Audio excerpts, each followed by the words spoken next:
இந்த நிகழ்ச்சியை பார்த்து கொண்டு இருக்கக்கூடிய இளைஞர்களுக்கு தேசப்பற்றும் நமக்காக உயிர் தியாகம் செய்தவர்களை நினைக்க வேண்டும் என்பதற்காக நம்ம இனிமேல் நம்ம என்ன பண்ணணும்னு நினைக்கிறேன். நம்மளுடைய தேசத்தை பற்றி நம்ம எப்படி பாடுபடணும்னு சொல்லிட்டு ஒவ்வொரு பெற்றோர்களும் சொல்ல ஆரம்பிக்கணும். அதுக்கப்புறம் தான் அந்த அரசாங்கத்துக்கிட்ட போய் சேரும். தாய்ப்பாலுடன் தேசப்பற்றியும் ஊட்ட வேண்டும் சின்ன வயசுல இருந்தே. பலருக்கு தேசப்பற்று இருக்கிறது, ஆனால் எப்படி அதை வெளிப்படுத்துவது என்று தெரியாமல் இருக்கிறது. எனவே அவர்களுக்கெல்லாம் ஒரு வழிகாட்டுதல் தேவைப்படுகிறது. ஜியாகிரபி ஹிஸ்ட்ரி இருக்க மாதிரி டிஃபென்ஸ்னு சொல்லிட்டு ஒரு தனியாக ஒரு சப்ஜெக்டாகவே சேர்க்கலாம். அதில் அப்டேட்டட் கார்கில் வாரில் ஆரம்பிச்சு இப்போ என்னென்ன கரண்ட்டில் ஓடுதுன்றதையும் சேர்த்தோம்னா இன்னும் கொஞ்சம் டிஃபென்ஸ் காலேஜஸ் இன்னும் கொஞ்சம் அதிகமாக வரணும். தியாகிகளுக்கு மன்றங்களை ஆரம்பித்து அவரை பற்றின பொருள்களை பரப்பினால் எதிர்காலத்திலும் அவர்களை பற்றி தெரியும் என்பது என்னுடைய கருத்து. ஸ்டார்டிங் வீட்டில் இருந்து தேசபக்தி வளர்ந்தா தான் அது ஃப்ளோரிஸ் ஆகாம ஒழிய மற்றபடி வேறு எங்கேருந்து ஆகாது. ஒன்று ஸ்கூல்ஸில் மாற்றணும். சின்ன பிள்ளைங்களுக்கெல்லாம் குள்ளநரி கதை, நிலா கதை அதுன்னு சொல்கிறாங்க. அதுக்கு பதிலாக ஒவ்வொரு தேச தியாகிகளோட கதையை சொல்லி வளங்க. கண்டிப்பாக ஒரு நல்ல சேஞ்சஸ் நம்ம நாட்டில் நடக்கும். 17 வருஷம் சர்வீஸ் பண்ணேன். ரொம்ப சந்தோஷமாக தான் இருந்தது. ரொம்ப ஆர்வத்தோடு போனேன் மிலிட்ரியில். திருப்தியாக தான் பண்ணேன். இடையில ஒரு சின்ன ஆக்சிடென்ட், அதனால் லோ பேக். இன்னைக்கு இன்றைய இளைஞர்கள் இராணுவத்தில் இல்லை தேசத்திற்காக உயிர் தியாகம் செய்தவர்களை எப்படி பார்க்குறாங்கன்னு நீங்கள் நினைக்கிறீங்க? அந்த டைமில் பார்க்குறாங்க, அப்புறம் மறந்துடுறாங்க. அதுதான் உண்மை. ஜோதிகண்ணன் ஐயா சொல்லுங்கள், என்ன பண்ணணும்னு நினைக்கிறீங்க நீங்கள் தேசப்பற்றை வளர்ப்பதற்கு? அதாவது நாட்டுக்காக உயிர் தியாகம் பண்ண தியாகிகளையும் மற்ற தியாகிகளையும் மற்ற பாடப்புத்தகத்தில் அவங்களுக்கு போதிக்கணும். ராமலிங்கம் சார் சொல்லுங்கள். அதிகார வர்க்கத்திற்கும் அரசுக்கும் இந்த மாதிரி தியாகம் செய்கிறவர்களுக்கு இடையில பெரிய இடைவெளி இருக்கிறது. ஒன்று. இரண்டு, தியாகம் அப்படிங்கிற வார்த்தைக்கு நீங்கள் பொருளை தியாகம் பண்ணணும், மனத்தை தியாகம் பண்ணணும், உயிரை தியாகம் பண்ணணும். இது மூணுமே தியாகம்தான். இப்போ நம்ம உயிர் தியாகம் பற்றி இந்த இராணுவ வீரர்களை பற்றி பேசுகிறோம். இந்த இராணுவ வீரர்கள் அப்படிங்கிறவர்கள் வணங்கத்தக்கவர்கள் அப்படிங்கிறது எல்லாருக்குமே தெரியும். இன்றைக்கு நமக்கு தேவை don't lecture, do some work.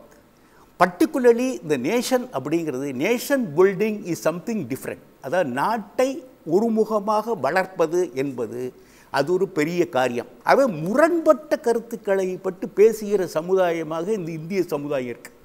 அதுலேருந்து மாறுபடுகிறதுக்கு இந்த 68 வருஷம் ஆன சுதந்திரம் ஆனதுக்கு அடையாளமாக வி ஷுட் ஃபார்ம் சட்டன், ஏதாவது ஒரு அடிப்படையில் நமக்குன்னு ஒரு குறிக்கோள் வச்சுட்டு அது மூலமாக செயல்பட ஆரம்பிக்கணும். ஆகவே இன்றைக்கு நாம் பொருளாதாரத்திலையும் வளம்படணும், சீனாவை முந்தி இராணுவத்திலையும் இருக்கணும். அப்போ தான் இந்த நாட்டு மக்கள் 120 கோடி மக்களுடைய வாழ்க்கை அர்த்தமுள்ளதாகும். அதற்கு நாம் வரலாற்றை சரியாக எழுதினால் கூட தவறில்லை. ஏன்னா சரியாக இல்லை அப்படிங்கிறதுக்காகத்தான் நான் ஏற்கனவே முன்னாலேயே சொன்னேன். பண்டித நேருவே அவருடைய புத்தகத்தில் எழுதியிருக்கிறார், வெள்ளைக்காரர்கள் வந்த பிறகு அவர்கள் கூறும் கருத்து மட்டும்தான் இந்த நாட்டினுடைய கருத்து என்பது வெளிப்பட்டிருக்கிறது. தவறு. நாம் நம்மை ஆராய வேண்டிய காலம் வந்திருக்கிறது. ஏன்னாட்டா தமிழை பற்றி சொல்லும் போது என்ன சொல்லுவாங்க, யாதும் முறை அவரும் கேளீர் அப்படிம்பாங்க. அடுத்த வரை தீதும் நன்றும் பிறர் தரவாரான்னு இருக்கிறது தமிழில் பாட்டு, கணியன் பூங்குனர் பாட்டு. நாம் தீதை இதுவரைக்கும் சேடி இருக்கிறோம், இனிமேல் நன்று வருவதற்கான காலம் வந்துவிட்டது. அதற்காகத்தான் இந்த இளைஞர் விழிப்புணர்ச்சி இருக்கிறது. அதை இந்த சுதந்திர நாளிலும் நாம் ஜனநாயகத்தை போற்றுகின்ற குடியரசு நாளிலும் நினைத்து பார்க்க வேண்டும். நினைத்து பார்த்தால் சமூகம் தெளிவு பெறும். சமூகம் தெளிவு பெற ஒரு காலம் வந்திருக்கிறது என்று நான் கருதுகிறேன். நன்றி ராமலிங்கம் சார். ஐயா காந்தி ஐயா, உங்களுடைய கருத்து? நாட்டு பற்று என்பது வர வேண்டும் என்றால் என் பக்கத்தில் இருக்கிற என் நாட்டு குடிமகனை நான் மரியாதை செய்ய தெரியணும், அவன் உயிரை மதிக்க தெரியணும். இந்த நாட்டில் பல பிரச்சனைகள் இருக்குது. என் கூட பிறந்த என்னோடு பிறந்தவனை, என் ஊரில் இருப்பவனை மதிக்காத இந்த சாதி பிரிவினைகள்லாம் நிறைய இருக்குது. சாதி பாகுபாட்டுக்குள்ளே போனவர்கள் எல்லாம் நாட்டுப்பற்று உடையவர்களாக ஆகவே முடியாது, தியாகம் செய்பவர்களாக ஆக முடியாது. ஆகவே என் குடிமக்களை யாராக இருந்தாலும் அவர்களை நேசிப்பதல்ல, அவர்களை மதிப்பு செய்வது என்ன என்பதுதான் கற்றுக்கொள்ள வேண்டிய ஒரு பாடம். இதை யார் கற்றுக்கொள்கிறார்களோ அவர்களுக்கு நாட்டுப்பற்று நிரம்ப இருக்கும். நன்றி திருமலையப்பன் சார். தேசப்பற்றை வளர்ப்பதுக்கு நம்ம என்ன பண்ணணும் சார்? தேசியப்பற்று இளைஞர்களுக்கு உணர்வுகள் அதிகமாக உண்டு. அதாவது சொல்லப்போனால் நான் ஆர்மியில் இருந்தாலும் என்னை விட அதிகம் கூட சொல்லலாம்.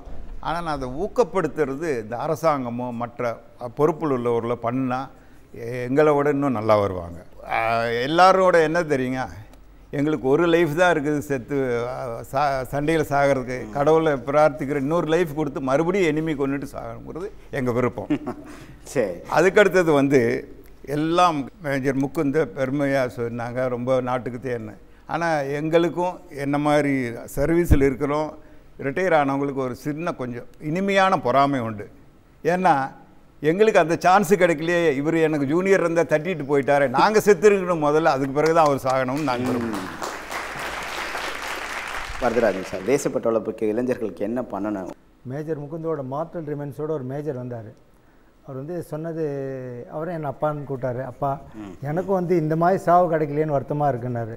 ஒரு ரிட்டையர்டு விங் கமாண்டர் இருக்கார் எங்கள் ஃப்ளாட்டில், அவரும் நாங்கள்லாம் இதான் சார் டிசைட் பண்ணோம், எங்களுக்கெல்லாம் கிடைக்கலையே அப்படின்னு அவர் சொன்னார்.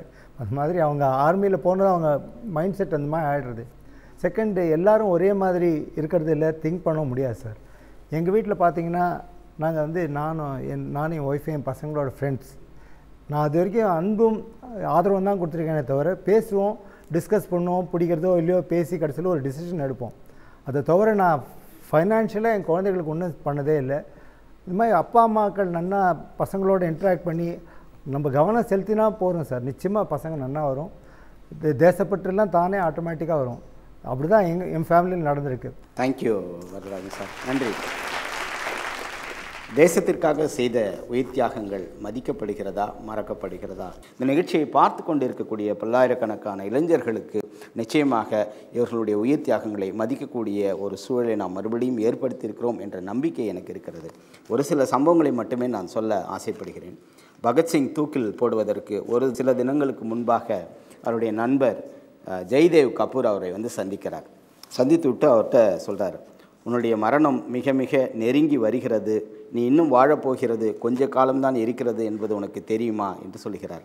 அதற்கு பகத்சிங் சொல்கிறார், என்றைக்கு நான் புரட்சி பாதையில் முதல் அடி எடுத்து வைத்தேனோ அன்றே என்னுடைய உயிரை இந்த நாட்டிற்காக அர்ப்பணித்து விட்டேன் என்று சொன்னார். அதுதான் இன்றைக்கு கூட போற்றப்படுகின்ற ஒரு கருத்தாக இருக்கிறது. என்னைக்கு நீங்கள் ஆர்மியிலையோ இல்லை தேசத்திற்காக நீங்கள் பணியில் சேர்கின்றீர்களோ அன்றைக்கே எங்களுடைய உயிரை நாங்கள் இந்த நாட்டுக்காக அர்ப்பணித்து விட்டோம் என்ற நம்பிக்கையோடு இந்த இளைஞர்கள் போயிருக்கிறார்கள், வாழ்ந்து காட்டியிருக்கிறார்கள். அவர்களுக்கு நாம் மரியாதை செலுத்த வேண்டும். நீங்கள் பார்த்தீங்கன்னா ஜப்பானில் அந்த ஹிரோஷிமா நாகசாகி இருக்கு இல்லைங்களா, அந்த இடத்துல 3ஆம் வகுப்பு, அதாவது 1ஆம் வகுப்புலேருந்து 3ஆம் வகுப்பு படிக்கக்கூடிய குழந்தைகளை இன்றைக்கு கூட எடுத்து போய் காட்டுறாங்க. காட்டும்போது என்ன சொல்கிறார்கள் என்று சொன்னால், இந்த இடத்துல தான் அமெரிக்காக்காரன் குண்டு போட்டான், இந்த இடத்துல புல்லு கூட முளைக்காதுன்னு சொன்னாங்க. ஆனால் இந்த இடத்தில் நாம் பல தொழிற்சாலைகளை கட்டியிருக்கின்றோம், பல விஷயங்களை நாம் சாதித்திருக்கிறோம்.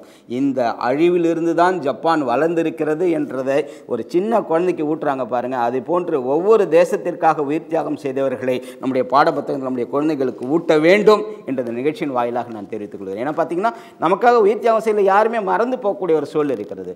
ஆகவே அதை அடுத்த தலைமுறைக்கு எப்படி நீங்கள் பாடப்புத்தகத்தில் வைக்கிறீங்களோ, இல்லை அது படமாக வைக்கிறீர்களோ, அல்லது கதையாக சொல்லுகிறீர்களோ, குறிப்பாக வளர்கின்ற தலைமுறைக்கு அதை சொல்ல வேண்டும். ஆகவே இந்த நிகழ்ச்சியின் வாயிலாக நாம் சொல்வது, உண்மையாகவே எல்லா இளைஞர்களுக்கும் தேசப்பற்று இருக்கிறது. அதை எங்கு செலுத்துவது, எப்படி காட்டுவது என்பது தெரியாமல் தான் தவித்து கொண்டிருக்கிறார்கள். தான் மட்டும் இல்லாமல் தன்னுடைய அடுத்த தலைமுறைக்கு கூட தேசப்பற்றை விதைக்கக்கூடியவர்கள் வாழ்ந்திருக்கிறார்கள். அவர்கள் இன்னும் நம்ம மத்தியில் நிறைய காலம் வாழ்வார்கள். அவர்கள் நிச்சயமாக மறக்கப்படுவதில்லை. உண்மையாகவே முகுந்த் அவர்கள் எப்படி வீரத்தை விதைத்துவிட்டு நம்மோடு சென்றிருக்கிறார்கள். பல வீரர்கள் இரவும் பகலுமாக நம்முடைய தேசத்தை காத்து கொண்டிருக்கின்றார்கள். அவர்களுக்கெல்லாம் மரியாதை செலுத்தும் விதமாக இந்த நெஞ்சு பொறுக்குதல் நிகழ்ச்சியை சமர்ப்பிக்கின்றோம். தேசப்பற்றை வளர்த்து எடுப்போம் என்று சொல்லி இந்த நிகழ்ச்சியை நான் நிறைவு செய்கின்றேன்.